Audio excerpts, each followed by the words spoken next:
Um, Assalamu alaikum wa rahmatullahi wa barakatuh to some of y'all, and peace out to the rest of you. Hit the share button because the message is more important than the messenger. First, let me give a shout out to Grynch. Thank you, sir, for explaining to one of your moderators that being married and living where I live is not being purple pilled. And I really appreciate you explaining that. And I want to give a shout out to Hedal as well, Hedal. That was a username in your chat during your live stream that explained that I have a good Muslim wife where I live, and that is true. Matter of fact, I was recording this message already and she called. I swear, she doesn't know when I'm recording, but I only get phone calls when I'm recording. I can go the whole day, not one phone call, start recording, my phone starts ringing. I've considered smashing it and or just disabling it completely from leaving it stuck in airplane mode just because of that. Because if I don't record, I won't get a phone call. But if I wait till I think no one's going to call and I start recording, then that's when they call. But that was her just now, just before I started this recording, because I had to interrupt it. And I appreciate you, Grynch and Hedal, as well. Let me explain something about the moderator in that chat. The moderator in the chat said that I was supporting a colorist movement or a colorism crybaby movement. In actuality, the women in that sphere got divided based on two of them making statements that were considered divisive by the others, and then they alienated two of them. Pretty much said mainly to one, stay over there.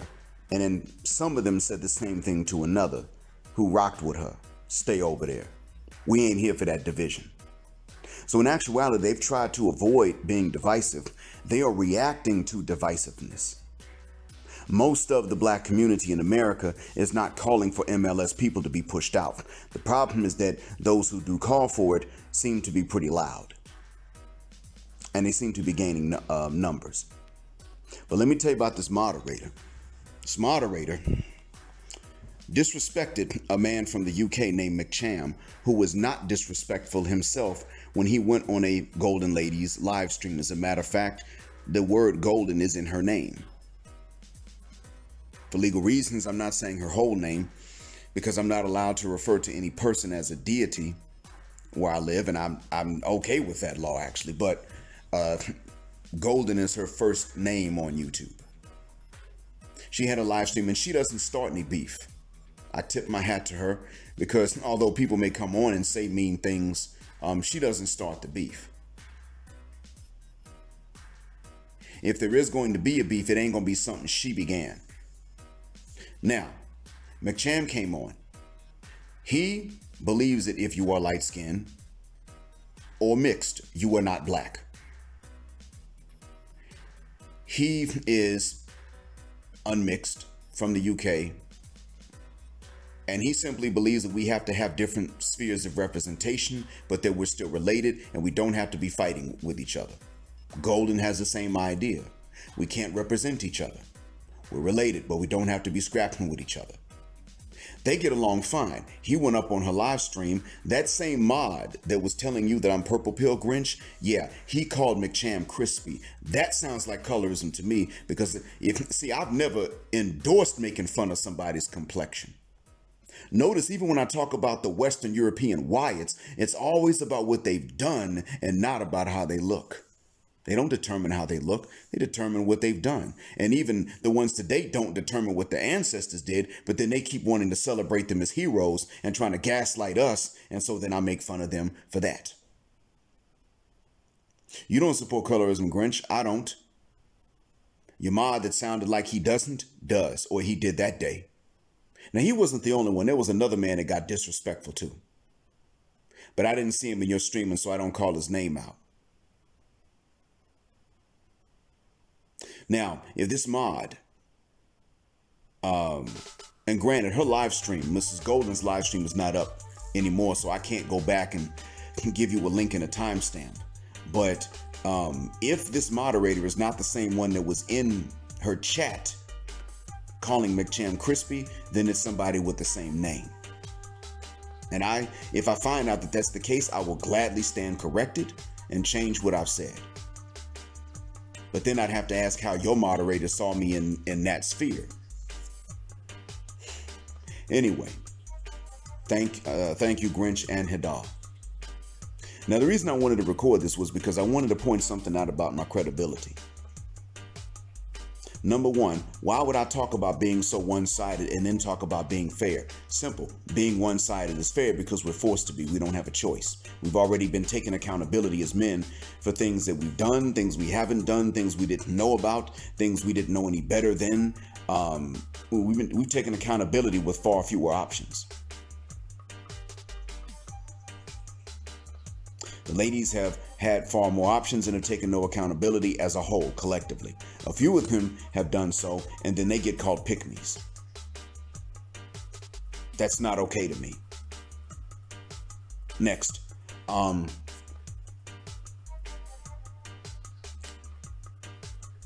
To some of the men in the manosphere who may have doubted my credibility when I was willing to address the golden sphere and advise them, and at least support the cause up to the extent of fairness and justice and safety. Understand, I just exposed you to yourself if you think so. Why? I said they're relatively new. I'm new to them. I'm going to give them a fair chance. And then when I had something I could report conclusively, I came back and reported it. I can't really address the women that much. The ones that I can get along with well and that do value men, they still have some training from the gynocracy. The same one from which they're defecting, from which we're defecting, they still have some of its training. They mean no harm, but the training's still strong. I can't really tell them anything unless they ask me something, or if I'm going to ask them a question. I just don't think I'd be that much help. And if I can be, they'll tell me and I'll try. The men aren't the problem, period. They have been problems on an individual level in previous relationships, but as far as their collective stance, that is not problematic again. That's what I reported. If my willingness to give them a shot at chance for 3 weeks means that I lost credibility to you as an individual, then I've exposed you to yourself. Because understand, a fair chance means somebody has an opportunity to not be guilty. And the manosphere was never about misogyny. It wasn't even about chauvinism. It was about justice. It was about fairness. It was about we don't take blame for stuff for which we're not guilty. Now, some of you may have thought, well, wait a minute. I mean, MLS folks, they've never been blamed for anything, really. They're not negatively stereotyped, really? No, that does happen. I know it does. I lived it. I saw people on the opposite end of the spectrum also be negatively stereotyped. Oftentimes by those that didn't look much different from them. I saw it happen. Black folks stereotype each other in general, based on shade and region and class and everything else. And one of the things I said about a year ago was that if the black community is going to have a split, it shouldn't have to be based on phenotype. It probably will be based on class and attitudes towards education. But unfortunately, as anti-intellectualism has more and develops more and more of a legacy amongst us, now, I don't know, it may have to be based on several things. I said before, that my heart went out to Caesar Cannon because, frankly, Caesar Cannon got to see black culture in one of the worst environments and in one of the worst forms because of the environment. I came up and I got to see black culture in one of its best forms and its worst. I got to live in an environment in which it was one of its best forms. I had to go to school where it was in some of its worst forms. But unfortunately, this whole idea of being real was even in my subconscious. Yeah. So that being said, a lot of my friends from my neighborhood felt this need to prove themselves, and they did actually. That was a sad thing.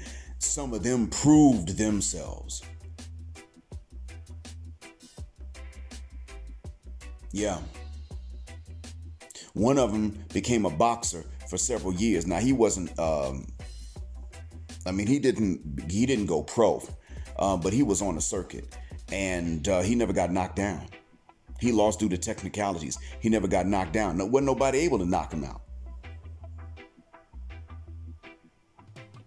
Dude was tough.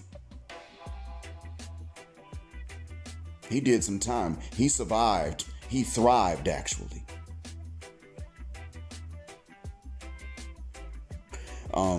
But he came from my neighborhood. He spent the first half of his childhood, it appears, let me see. Yeah, it appears he spent most of his elementary school years in a rough neighborhood. And then his dad and his mom both got good jobs and moved to our neighborhood. Yeah. His dad substituted at the high school, substitute taught at the high school. And I remember one day we went in and there was his dad substituting for our teacher, and some of the boys thought they were going to act up. I said, yo, y'all don't want to do that. That's Brick's dad. What? Bruh, that's Brick's dad. Brick just got here last semester. And when I told them Brick's real name, because he was new, they said, oh, he on the football team. That's his father right here. My bad, Mr. O. I'm so sorry. Yeah, man, we sorry. Yeah, we love your son. And, that's what it took. Another one wound up getting shot at the Mardi Gras. He decided to make that drive down to Mardi Gras to make that drive to New Orleans during one of the Mardi Gras and got into an argument. Never told, he was one of those whose parents also had moved in when they finally got a good job. And they didn't have one of the bigger houses. And I guess he still had ties to his old neighborhood too. And he felt he had to prove something. You can't change too much. And I say that to say that this is important at times. And I'm not going to lie to you, gentlemen. I told the ladies in the sphere they're going to have to de-westernize and reprogram. And I never stepped off that square. I'm telling us that to a certain extent, many of us are going to have to de-niggerize. Because while we generally respect intellect, there's a subconscious programming that has not completely been removed from us that tends to, especially when we get angry, throw intellect out the window. Or when we get afraid or alarmed by something, throw intellect out the window. Yeah, man, it's a flip-flop. No, I gave it a sphere a chance.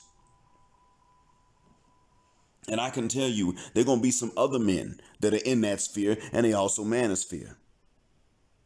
And they can see why it's not mutually exclusive. And they ain't going to be the problem. As a matter of fact, I could tell you about two of them by name right now that I know. They don't hate women, but they're not going to tolerate no crap off of them. And they're not dishing crap out to women, as a matter of fact. And if you're going to look and you're going to say, well, that's flip-flopping and waffling, and then that means you're creating a conflict where there was none. And that's not something that's smart for anybody.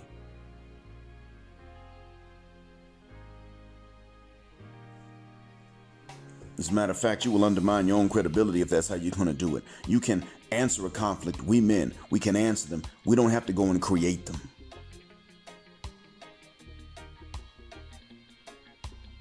There's no need for that.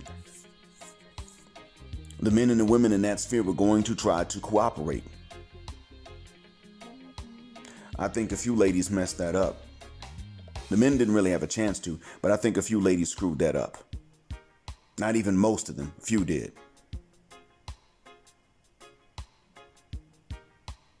And one that did it, apparently did it a hell of a lot worse than what she even meant to. But that fair chance, come on, gentlemen, you have not been given a fair chance in many cases. Was that okay? How many ladies sat up and said, I want a real man? And what they meant was they wanted a bad man. You had no fair chance because of that. But let's move past just dating and being chosen and being picked. How many of you heard someone say that and therefore they disrespected you?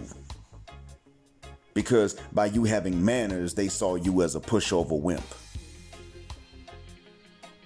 Forget being chosen. How about you just got disrespected? How many times that happened?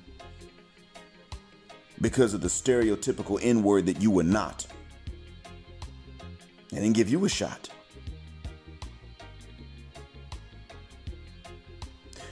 We're not, even though we have a right to be bitter, the bitterness is not the guide. It's just a reminder. And understand this, I don't make any apologies for one of the things I've been saying. And I want ladies to keep this in mind. And I do extend this now across the board. I was initially going to say that when it came to the golden sphere, the verdict was still out as to whether I would tell men to approach and not to approach.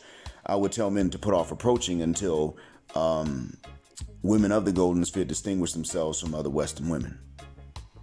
It does look like being a pick-me from where you all are standing right now. Over time, you realize that it's just being fair, because that's all I'm asking. But I can't lie to you and tell you that the West trained you to be fair. You have the good sense. The ones who are listening have the good moral sense to make the effort to be fair. But as for how to be fair, it's not something you got taught properly growing up in the West. And that's not your fault. You just still have the responsibility of doing the mental work to deprogram. But I mean, straight up, one of the hardest things to accept. Don't worry, it's hard for me as a man to accept this. One of the hardest things to accept is that this Western gender war didn't get started by men. Too few men even have the ability to do it. Too few men. Mr. Cannon even admitted that this was a valid point, that a lot of men are sitting up here trying to figure out why women are angry with them, and they had no access to make these women angry. It was another man altogether. So if there were any men that had any part in starting a particular gender war, they were a very small portion of men that most women wanted. And then within that portion, they were whatever percentage of that small portion that were really willing to run through a bunch of different women back to back to back. Not every man's willing to do that. As a matter of fact, a recent study, I forgot how long ago it was, but I'm sure it was within the last decade, showed that 68% of women, I think in the States it was, 68% of women in the States admitted they'd be willing to have an affair if they were guaranteed to not get caught.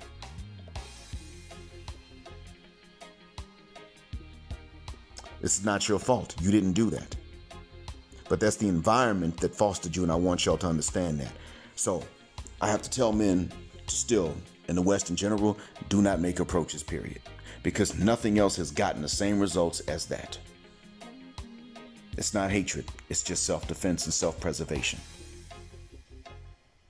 Thanks for listening. Black Heart, Black Mind, Black Out.